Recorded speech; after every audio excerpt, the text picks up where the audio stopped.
राष्ट्र सर्वप्रथम, राष्ट्र सर्वप्रथम, राष्ट्र सर्वप्रथम, राष्ट्र सर्वप्रथम। राष्ट्र सर्वप्रथम की बात कार्यक्रम में आप सभी राष्ट्रवासियों का हार्दिक स्वागत है। गुरुजी का आशीर्वाद प्राप्त करने एकत्र हुए कांग्रेस, भाजपा और आम आदमी पार्टी के दिग्गज। समाज सेवी श्याम मग्गो, अक्षय मग्गो एवं बादल मग्गो परिवार द्वारा परिवार की नवीनतम सदस्य लायरा के पहले जन्मदिवस के अवसर पर गुरुजी की विशाल भजन संध्या का आयोजन किया गया। इसमें दिल्ली प्रदेश कांग्रेस अध्यक्ष देवेंद्र यादव, पूर्व केंद्रीय मंत्री जगदीश टाइटलर, पूर्व सांसद जेपी अग्रवाल, भाजपा श्याम शर्मा, आप विधायक विशेष रवि, पूर्व भाजपा विधायक सुभाष सचदेवा सहित भारी संख्या में गणमान्य हस्तियों ने गुरुजी का आशीर्वाद प्राप्त किया। वहीं मग्गो परिवार को हार्दिक शुभकामनाएं दी। All India SNM newspapers federation registered के राष्ट्रीय उपाध्यक्ष Lalit Suman, news head Delhi Bihar national TV channel Sarvadharm Sangam, Ayushman Jha DID news, Ashok Chugh ji times व सुषमा शर्मा आदि मीडिया कर्मियों ने भी गुरुजी का आशीर्वाद प्राप्त किया।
स्वामी चक्र त्रिशूल धरता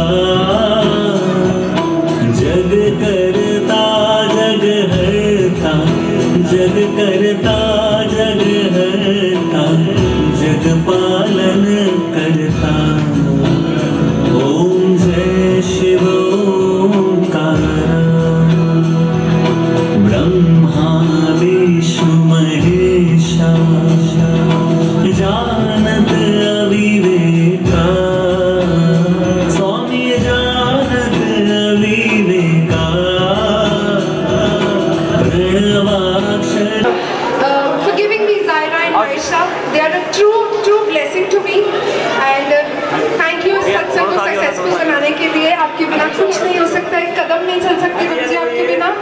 thank you Guru ji, thank you, शुक्राना शुक्राना अनंतम शुक्राना।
सीलिंग की कार्रवाई कितनी सही कितनी गलत, जब कार्रवाई होती है तो पूरी होती है या अधूरी होती है? यह कुछ ऐसे सवाल हैं जो कीर्तिनगर मार्बल मार्केट के व्यापारियों के संदर्भ में पूछा जा रहा है। व्यापारियों का कहना है कि दिल्ली में मार्बल की अवैध घिसाई कटाई का मुद्दा गर्म हुआ, सवाल विधानसभा तक पहुंचा।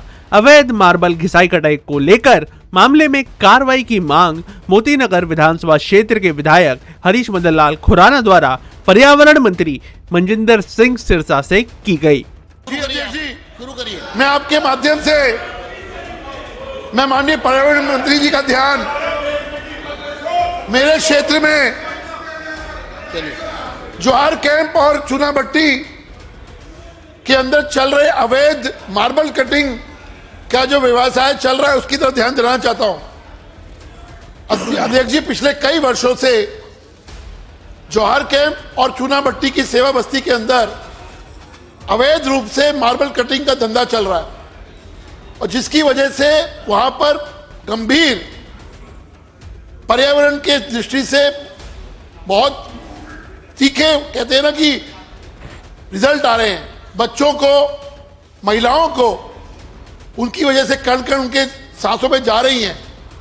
मैं निवेदन करूंगा आपके माध्यम से पर्यावरण मंत्री जी को कि तुरंत से तुरंत वहां पे कार्रवाई की जाए और जो बिल्डिंगें वहां चल रही हैं, जो घर वहां पे अवैध रूप से मार्बल कटिंग के रूप में वहां चल रहे हैं, उनको सील भी किया जाए और जिनके संरक्षण में चल रहे हैं उन पर तुरंत कार्रवाई होनी चाहिए।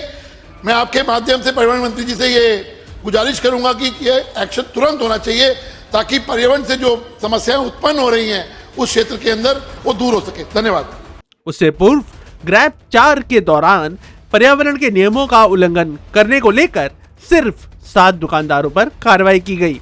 लेकिन सवाल यह उठता है कि क्या इस कार्रवाई से मार्बल के व्यापारियों पर कोई असर पड़ा है?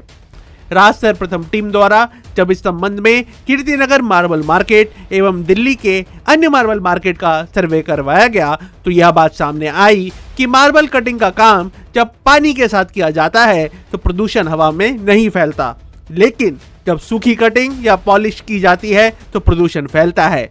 इस तरह के कई दर्जन मार्बल व्यापारिक संस्थान हैं जो बगैर पानी का उपयोग किए धड़ल्ले से मार्बल कटिंग एवं पॉलिश का काम वर्षों से कर रहे हैं। सड़क पर अवैध घिसाई कटाई और पॉलिश चल रही है, कुछ छुप छुप कर चल रही है, कुछ सामने चल रही है। सिर्फ 7 दुकानदारों पर कार्रवाई हुई, जबकि करीब 100 मार्बल प्रतिष्ठान अभी भी ऐसे हैं जो स्लम क्षेत्र, चूनाभट्टी, रेलवे लाइन के किनारे, झुग्गियों में, खुलेआम सड़कों पर, Kirtinagar marble market, Mansarovar garden marble market में यह काम कर रहे हैं। इनकी कोई जांच या उन पर कार्रवाई अब तक नहीं की गई है। यह तब है जब दिल्ली में ग्रैब 3 लागू है। कुछ समय पहले दिल्ली में ग्रैब 4 लागू था।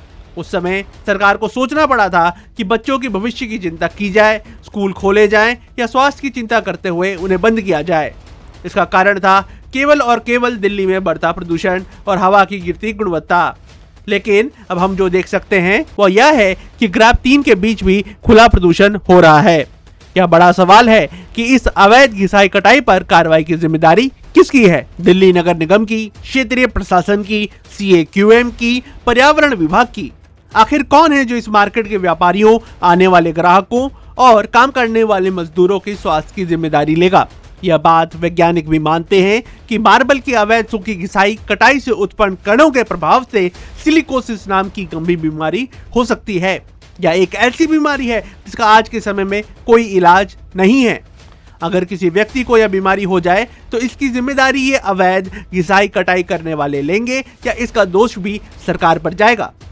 जब आज ग्राहक और आम जनता की जान खतरे में है, मजदूर ही नहीं व्यापारियों का स्वास्थ्य खतरे में है, तो इन करीब 100 से ज्यादा दुकानों पर कार्रवाई क्यों नहीं हो रही? जनता की मांग है अगर कार्रवाई हो तो पूरी हो और जनता की सुरक्षा से कोई समझौता ना हो।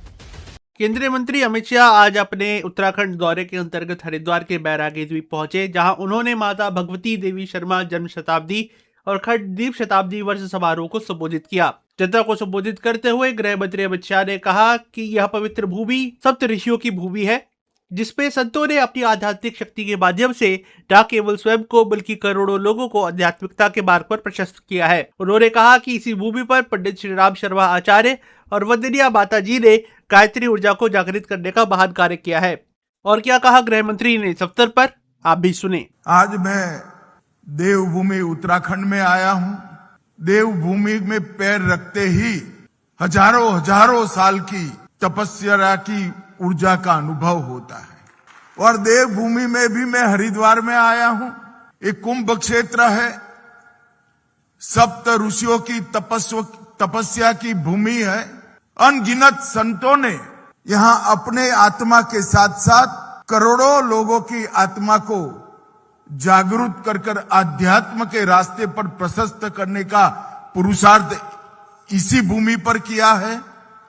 और यही भूमि पर पंडित राम शर्मा और वंदनीय माता जी ने गायत्री ऊर्जा को जागरूक करने का काम। आज अखंड ज्योति सम्मेलन में आकर मैं सच अर्थ में अखंड ऊर्जा और चेतना की अनुभूति कर रहा हूं। ये मेरा मन ही जानता है यहां से कितनी चेतना लेकर मैं वापिस जाऊंगा। आस्था, अध्यात्म और संस्कृति, ये तीनों का ये संगम स्थल है। और पूजनीय पंडित जी ने, श्री राम शर्मा जी ने आस्था, अध्यात्म और संस्कृति, ये तीनों को पुनर्जीवित करने के लिए व्यक्ति निर्माण का रास्ता चुना। हर व्यक्ति के अंदर बसे हुए परमात्मा रूपी आत्मा को जागरूक और ऊर्जावान करने का काम किया। और आज मैं तो चिन्मय जी को अभिनंदन देना चाहता हूं, बहुत बहुत अभिनंदन देना चाहता हूं।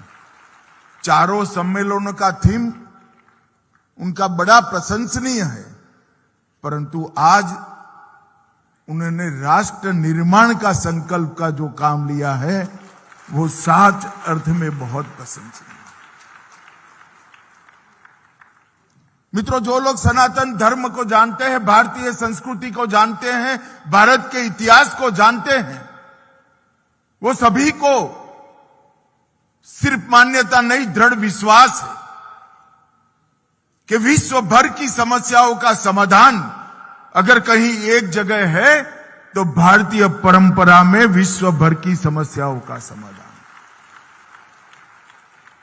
तो आध्यात्मिक रूप से भारत का पुनर्निर्माण वो सिर्फ भारत के लिए नहीं, समग्र विश्व के लिए कल्याणकारी होने वाला है। और कई सारे अर्थद्रष्टाओं ने स्वामी विवेकानंद जी हो, महर्षि अरविंद हो या पूजनीय पंडित राम शर्मा जी हो, ये सब ने अपनी ओजस्वी वाणी में विश्वास व्यक्त किया है कि जब भारत अपने पूर्ण तेज के साथ जागृत होगा, समग्र विश्व को, समग्र ब्रह्मांड को तेजोमय बनाएगा। और मुझे विश्वास है ऐसी मनीषियों की, ऐसे आर्ष दृष्टाओं की वाणी कभी विफल नहीं जाती है। अभी समय है एक ब्रेक का, हम चलते हैं ब्रेक पर, आप कहीं जाए नहीं, छोटा सा ब्रेक। श्रेया फर्निशिंग लेकर आया है आपके लिए होम कलेक्शन, जिसमें आपको मिलता है upholstery fabric, designer curtains, home and office decoratives, carpets and sofa cover कम से कम दाम में कीर्ति नगर में आपके लिए उपलब्ध है। Kamal Buildtech Private Limited, fulfilling promises. With our professional team and experience of delivering projects, in past we guarantee you peace of mind and top quality work in an affordable price. और अधिक खबरों के लिए आप हमारे YouTube channel दैनिक India दर्पण को अभी सब्सक्राइब करें और नोटिफिकेशन के लिए बेल आइकन को प्रेस करना ना भूलें। राष्ट्र सर्वप्रथम की बात कार्यक्रम में ब्रेक के बाद एक बार फिर आप सभी राष्ट्रवासियों का स्वागत। लखनऊ में 86वें अखिल भारतीय पीठासीन अधिकारी सम्मेलन का समापन हो गया। इस अवसर पर सम्मेलन में देश के 24 राज्यों से पीठासीन अधिकारियों ने हिस्सा लिया और अब तक की सबसे बड़ी भागीदारी में 36 पीठासीन अधिकारी इस सम्मेलन में उपस्थित रहे। समापन के अवसर पर लोकसभा अध्यक्ष ओम बिरला ने मीडिया को संबोधित किया और सम्मेलन से जो विभिन्न निष्कर्ष निकले उसकी जानकारी दी। क्या कहा लोकसभा अध्यक्ष ने इस अवसर पर, आप भी सुने। इस ऐतिहासिक उत्तर प्रदेश दुनिया का वो राज्य जहाँ आध्यात्मिक, सांस्कृतिक और आज़ादी की लड़ाई से लेकर देश के निर्माण में यहाँ के राजनेताओं का बहुत बड़ा योगदान रहा और इसीलिए इस धरती पर हुआ सम्मेलन नई ऊर्जा के साथ, नए संकल्पों के साथ, विचार मंथन के साथ सभी पीठासीन अधिकारियों ने अपने अपने अनुभव साझे किए। पीठासीन अधिकारी सम्मेलन की परंपरा 1921 में पहला पीठासीन अधिकारी सम्मेलन शिमला में हुआ था। बीच में कोई अपरकार कांड रहे, इसलिए 86वां पीठासीन अधिकारी सम्मेलन है। इसमें हमने 6 संकल्प लिए हैं। इसमें पहला संकल्प सभी राज्य की विधानसभाएं 2047 में विकसित भारत के लक्ष्य की प्राप्ति करे। इसके लिए सभी विधान मंडलों के अंदर अपने राज्य के विकास 2047 और देश के विकास 2047 में चर्चा हो, ऐसा हमने संकल्प लिया है। दूसरा संकल्प, राज्य के विधान मंडलों में कम से कम न्यूनतम 30 दिन की बैठकें हो। इसके लिए सभी राज्य विधान मंडल के अध्यक्षों ने सहमति दी ताकि हम रचनात्मक और प्रभावी रूप से इन लोकतांत्रिक संस्थाओं को जनता के प्रति उत्तरदायी बना सके। तीसरा संकल्प, हम भारत की विधायी निकायों के को और बेहतर यहाँ पर कार्य संचालन हो। इसके लिए विधायी कार्यों में प्रौद्योगिकी का और AI का उपयोग करते हुए, जिससे कि जनता विधायकों का भी संपर्क स्थापित हो सके, सार्थक सहभागी हो सके, क्योंकि टेक्नोलॉजी के इस वर्तमान भविष्य को देखते हुए हमें टेक्नोलॉजी के जो श्रेष्ठ टूल्स हैं टेक्नोलॉजी में, क्योंकि ये लोकतांत्रिक संस्थाएं होती है, इसलिए टेक्नोलॉजी का उपयोग करते समय हमने ये आग्रह किया है कि सावधानी पूर्वक जवाबदेही भी हो और विश्वसनीयता भी हो और उसमें नैतिकता भी हो। इसका विशेष रूप से टेक्नोलॉजी का उपयोग करते समय सभी विधानसभाएं इसका निश्चित रूप से उपयोग बढ़ाएं। इसी के साथ तीसरा संकल्प, विधायी निकायों के कार्य संपादन में वस्तुनिष्ठ मानकों के आधार पर मूल्यांकन एवं तुलनात्मक आकलन, इसके लिए एक नेशनल लेजिस्लेटिव इंडेक्स, जिसमें जो हमारी कमेटी बनेगी वो एक मानक तय करेगी। उन मानकों पर एक स्वस्थ प्रतिस्पर्धा हो, ताकि ये संस्था जनता के प्रति और उत्तरदायी हो और एक अनुकूल वातावरण में चर्चा हो। हमने 3 विषयों पर विचार विमर्श किया: पारदर्शी, कुशल और जन केंद्रित विधायी प्रक्रियाओं के लिए प्रौद्योगिकी का उपयोग, कार्यकुशलता बढ़ाने और लोकतांत्रिक शासन को मजबूत करने के लिए विधायी संस्थाओं में सदस्यों का क्षमता निर्माण, जनता के प्रति विधायकों की जवाबदेही। इन 3 चर्चों में से विचार विमर्श जो निकला उसमें से संकल्प लिए। इस सम्मेलन में 24 राज्यों के 36 पीठासीन अधिकारी शामिल हुए, जो अभी तक सबसे बड़ी संख्या के अंदर पीठासीन अधिकारी यहाँ पर आए हैं। कुछ राज्यों में चुनाव हैं, चुनाव की प्रक्रिया चलने वाली है। कुछ राज्यों के अंदर, एक राज्य मणिपुर में राष्ट्रपति शासन है और बाकी सभी विधानसभा के स्पीकर यहाँ पर आए। जैसा कि मैंने आपको बताया कि हम सबका प्रयास यही रहता है इस पीठासीन अधिकारी सम्मेलन में कि हम एक दूसरे से सीखें, अनुभवों को साझा करें और विधायी संस्थाओं की कार्य संस्कृति को और बेहतर बनाकर इनको जवाबदेही संस्थाओं के रूप में बनाएं। मेरठ में 100 एकड़ में बन रहे स्पोर्ट्स विश्वविद्यालय का आज मुख्यमंत्री योगी आदित्यनाथ ने निरीक्षण किया। मेजर ध्यानचंद खेल विश्वविद्यालय के इस दौरे के अंतर्गत मुख्यमंत्री ने सभी कार्यों को परखा और जांचा और इस पूरी निगरानी के बाद मीडिया से वार्ता की। मुख्यमंत्री ने दावा किया कि भाजपा सरकार का लक्ष्य हमेशा से खेलों को प्रोत्साहन देने का रहा है और इसी कड़ी में विश्वविद्यालय का यह पहला चरण जल्द ही समाप्त होने जा रहा है। पहला चरण विश्वविद्यालय का मार्च में पूरा हो जाएगा, जिसके बाद नए सत्र में विश्वविद्यालय के छात्रों को उनका खुद का कैंपस मिल सकेगा। उन्होंने इस अवसर पर यह भी दावा किया कि मेरठ के अंदर खेल भावना वर्षों से जागृत है और यही कारण है कि जब 1 डिस्ट्रिक्ट 1 प्रोग्राम योजना में अपना एक प्रोडक्ट चुनने की बारी आई तो मेरठ ने स्पोर्ट्स आइटम को चुना। और क्या कहा मुख्यमंत्री योगी आदित्यनाथ ने इस अवसर पर, आप भी सुने। प्रदेश सरकार ने भी हर ग्राम पंचायत में खेल का मैदान हो, ब्लॉक स्तर पर मिनी स्टेडियम, जनपद स्तर पर एक स्टेडियम का निर्माण, विधायक खेलकूद प्रतियोगिता और ग्रामीण लीग की प्रतियोगिताओं के माध्यम से इस खेल संस्कृति को एक नई ऊंचाई प्रदान करने का प्रयास किया है।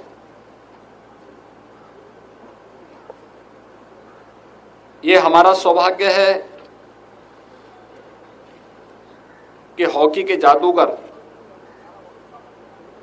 मेजर ध्यानचंद जी के नाम पर प्रदेश का पहला स्पोर्ट्स यूनिवर्सिटी का निर्माण मेरठ में हो रहा है। मेरठ क्रांति की धरा है। मेरठ ने स्वाधीनता आंदोलन में देश की आजादी के लिए एक नेतृत्व दिया था और मेरठ ने ही 1 डिस्ट्रिक्ट 1 प्रोडक्ट में स्पोर्ट्स आइटम को अपने जनपद का प्रोडक्ट भी बनाया। तो स्वाभाविक रूप से मेरठ का सबसे अधिक अधिकार बनता था स्पोर्ट्स यूनिवर्सिटी पे और इसीलिए हम लोगों ने यहाँ पर सरधना में गंग नहर के किनारे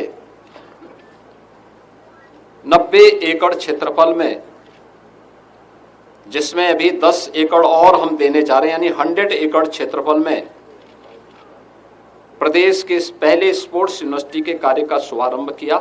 आदरणीय प्रधानमंत्री जी के कर कमलों से कार्य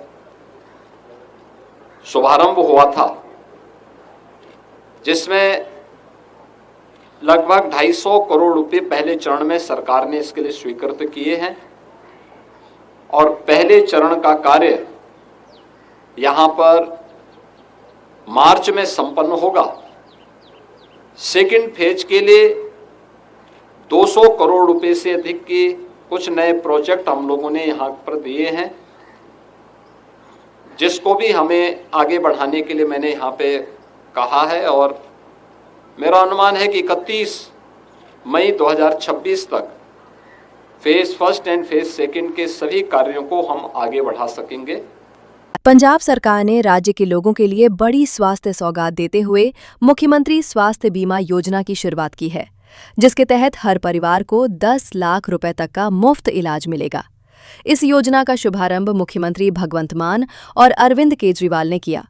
योजना के तहत प्रदेश के 900 से अधिक सरकारी और सूचीबद्ध निजी अस्पतालों में कैशलेस इलाज की सुविधा उपलब्ध होगी। सरकार के अनुसार इस योजना से करीब 65 लाख परिवारों के लगभग 3 करोड़ लोग लाभान्वित होंगे। खास बात यह है कि योजना में किसी भी प्रकार की आयु सीमा या आय सीमा नहीं रखी गई है। पंजाब का कोई भी नागरिक जिसके पास पंजाब का आधार कार्ड या मतदाता पहचान पत्र है, इस योजना का लाभ उठा सकता है। सरकार का लक्ष्य 4 महीनों में पूरे पंजाब को इस योजना के दायरे में लाना है। दोस्तों, आज पूरे देश के लिए, पंजाब के लिए नहीं, पूरे देश के लिए एक बड़ा ऐतिहासिक मौका है। जो काम इन्होंने 75 साल में किया, उससे शायद 10 गुना काम हम लोग 4 साल में हम लोगों ने करके दिखा दिया। जितने सरकारी अस्पताल थे, पंजाब सरकार के अस्पताल, पहले वहां पे डॉक्टरों की कमी थी। 1100 स्पेशलिस्ट्स और डॉक्टर्स की भर्ती की गई है पिछले 4 साल में। अब डॉक्टरों की कमी नहीं है सरकारी अस्पतालों के अंदर। लेकिन कई बार ऐसी बीमारी हो जाती है कि आदमी को प्राइवेट अस्पताल में जाना पड़ जाता है। कई लोग ऐसे हैं जो प्राइवेट अस्पताल में अपना इलाज कराना चाहते हैं। आज एक ऐसी स्कीम लागू की जा रही है, पंजाब के बेस्ट से बेस्ट, जो आपके सबसे शानदार सरकारी अस्पताल हैं, जहां अमीर से अमीर लोग जाके आप इलाज कराते हैं, वहां हमारा गरीब से गरीब किसान और मजदूर और रिक्शे वाला, गरीब से गरीब आदमी जाके इलाज करा सकता है। उसको पैसे की चिंता करने की जरूरत नहीं। तो ये 10 लाख का इंश्योरेंस है। आप किसी भी अस्पताल में चले जाना, प्राइवेट में मन करे प्राइवेट में चले जाना। वैसे हमने सारा ठीक करना चालू कर दिया, थोड़े दिन में सरकारी अस्पताल प्राइवेट से भी अच्छे हो जाएंगे। लेकिन अब आपका प्राइवेट में मन करे प्राइवेट में चले जाना, सरकारी में मन करे सरकारी में चले जाना, कहीं भी चले जाना। बड़ी से बड़ी बीमारी, छोटी से छोटी बीमारी, 10 लाख रुपए तक की सारी दवाइयां, सारे टेस्ट, जैसे ही आप एडमिट होगे सब कुछ फ्री, आपसे कुछ नहीं पूछा जाएगा। केवल आप अपना वो हेल्थ कार्ड ले जाना। 65 लाख के करीब परिवार हैं पंजाब में, अमीर गरीब, हिंदू मुस्लिम सिख ईसाई, इस धर्म के उस धर्म के, इस जाति के, जो सारे कवर्ड हैं, सब लोग कवर्ड हैं इसमें। सबके लिए ये कार्ड है। 65 लाख परिवारों को इसका फायदा मिलेगा। बड़ा इतिहासक दिन है ਜਦੋਂ ਇੱਕ ਇਹੋ ਜੀ ਸਕੀਮ ਜਾਂ ਇਹੋ ਜੀ ਸਹੂਲਤ ਕਹਿ ਲਓ ਇਹਨੂੰ, ਜਿਹੜੀ ਹਰ ਇੱਕ ਘਰ ਨਾਲ ਜੁੜੀ ਹੋਈ ਹੈ ਔਰ ਮਿਲ ਵੀ ਹਰ ਇੱਕ ਘਰ ਨੂੰ ਹੀ ਰਹੀ ਹੈ। ਇਹਦੇ 'ਚ ਕੋਈ ਘਰ ਛੱਡਿਆ ਨਹੀਂ, ਇਹਦੇ 'ਚ ਕੋਈ हरा कार्ड, नीला कार्ड, पीला कार्ड नहीं। सेहत जिहड़ी है परमात्मा दे हत्थ है। पहला तो दुआ करते हैं, अरदास करते हैं कि तंदुरुस्त रहन साडे पंजाबी सारे। पर जे कोई दिक्कत आ जाए तो उन्हां कोले इन्नी क तां हिम्मत, उन्हां दी जेब दा जिहड़ा इन्ना क तां खर्चा जिहड़ा उन्हां नूं इह होवे कि कोई नहीं, कोई तां हैगा साडे लई फिर जिहड़ा सानूं इस बीमारी चो कढ़ लूगा, जां कोई पैसे की चिंता नहीं होनी चाहिए। मैं बहुत सारे घर बीमारियां नाल खत्म होंदे जां बीमारियां दे अगे हथ खड़े करते देखे मैं। सो हुण वो पास्ट हो गया, हुण वो गल्लां भुल जाओ। हुण कोई भी पंजाब दा वसनीक जिहड़ा है वो ये नहीं कहूगा कि मेरा इलाज ना कराओ। वो चाहे आप चला जाए, आधार कार्ड लै जे, जिहड़ा भी उन्होंने कोई बीमारी है या कोई इलाज है, वो एक बार हस्पताल पहुंच जाए, अगे हस्पताल की जिम्मेवारी है कि उन्होंने ठीक ठाक करके भेजना। वो जिदों मर्जी आ जाए, कोई पैसा नहीं, हिसाब किताब सारा सरकार करूगी। और अधिक खबरों के लिए आप हमारे YouTube चैनल दैनिक इंडिया दर्पण को अभी सब्सक्राइब करें और नोटिफिकेशन के लिए बेल आइकन को प्रेस करना ना भूलें।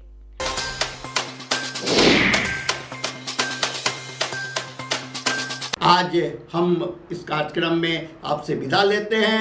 आप अन्य खबरों के लिए बने रहे। राष्ट्र सर्वप्रथम, वंदे मातरम, जाग उठा है भारत। राष्ट्र सर्वप्रथम, राष्ट्र सर्वप्रथम।